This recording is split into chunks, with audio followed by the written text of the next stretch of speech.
Hi guys, it's Ben here. I hope you're all doing very well indeed. It feels like absolutely forever since I've sat in this chair and spoke about Liverpool. I know I've done videos since the day trips in Porto and Southampton. I guess the Porto preview was from here, but it just feels like forever since I spoke about Premier League football in particular. It's been a couple of weeks since that Southampton game.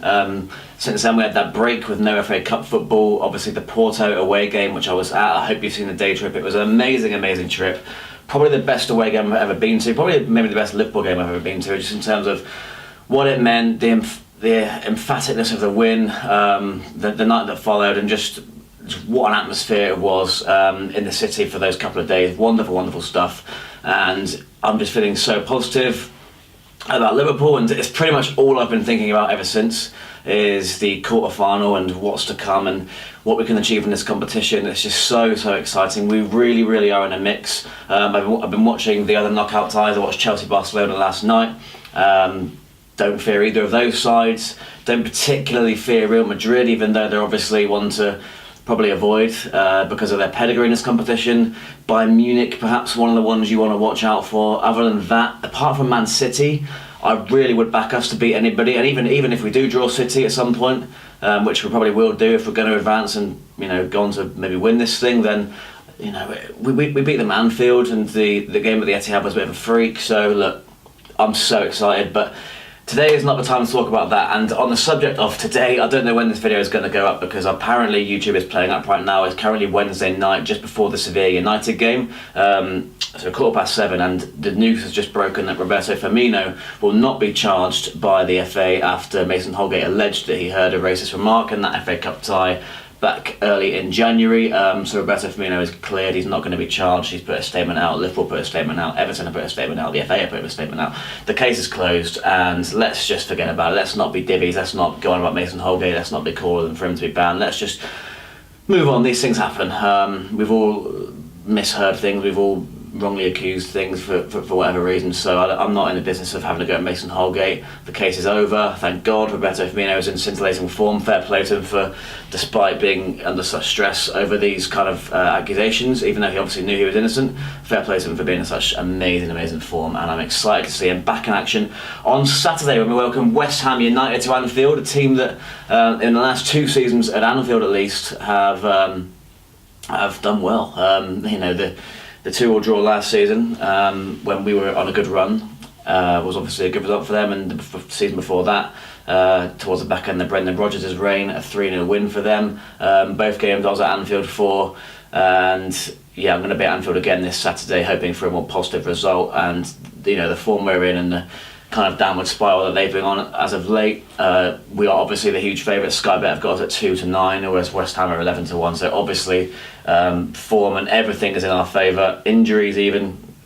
We've pretty much got a fully fit squad to choose from. It's not a big squad, as we all know, but I think with the exception of Nathaniel Klein, who is back in full training but probably not available for selection, we have got a full squad. West Ham, meanwhile, have got a lot of injuries all over the pitch, in defence, in midfield. Obviously, Manuel Landini, probably their best player, certainly their most creative player, the one you really need to watch in that midfield.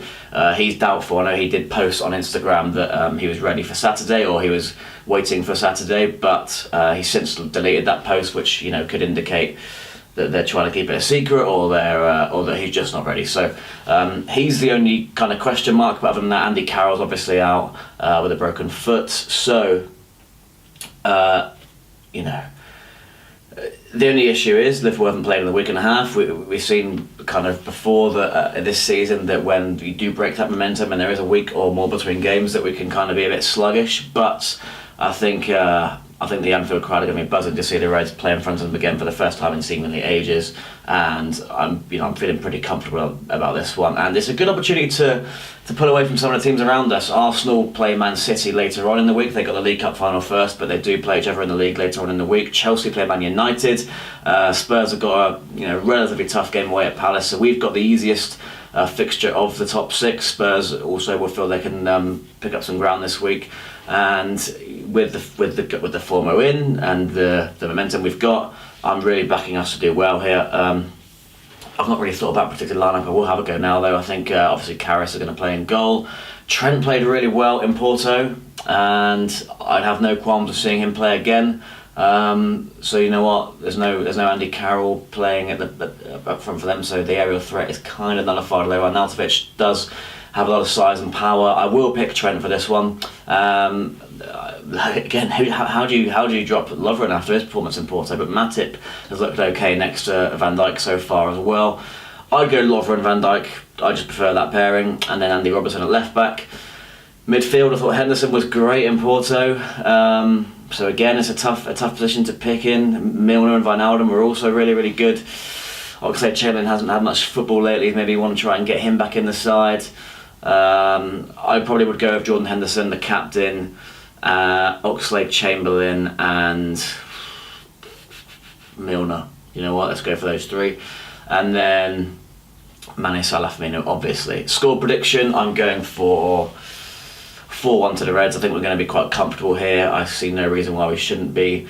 Obviously, leave a comment with your predictions and your general feeling. I mean, this game is just so, for some reason, as much as the Premier League and the top four is still important to me, it's kind of hard to take my mind off the Champions League at the moment. So yeah, leave a comment with your thoughts on this game this weekend and your score prediction and your lineup prediction. But who do you want in the Champions League last 8, if we assume we're in it, which of course we pretty much are.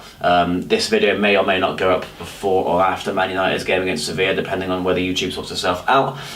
You may know by now whether United are already kind of 3-0 up or something. So my dream draw for the quarter-final is Man United. And I think if we do draw them in the quarter-final, I will book my flight to Kiev. Not because I think we're going to necessarily beat Man United, but because save money on a European away game in the quarterfinals, which means, you know, it frees up the Kiev fund. And if we don't make the final, which, you know, the bookies will probably tell you that we won't, and most people will probably predict that we won't, then you get a nice weekend in Kiev. So I'm not pledging to do that, but that's certainly in my mind. If we do get an English side, if we get Chelsea or Spurs, maybe I probably will just go ahead and book it, because it's, you know, it's going to save me a lot of money in the long run if we do reach the final. If we get a Barcelona, then wow, what an occasion that's going to be. If we get a Madrid, likewise, Bayern Munich. There's teams like Shakhtar Donetsk and Roma in there who have to play each other in the last 16. That's probably the tie from which you want to play the winner. You know, Shakhtar, not a nice trip. Rome, their fans aren't exactly friendly, but in terms of progressing into the last 4, you'd love to play one of those sides. Probably likewise with United and Chelsea, really, when you compare them to the powerhouses in Spain and Bayern Munich and perhaps Juventus as well. So I mean, it's just so exciting, this Champions League run-in. But let's see how we go against West Ham this weekend. I'm going to be there. I'm going to be in hospitality because it is my 25th birthday on Saturday, so I'm being treated by a friend of mine, which is lovely, and hope to see some of you there. Leave your birthday wishes in the comments if you wish.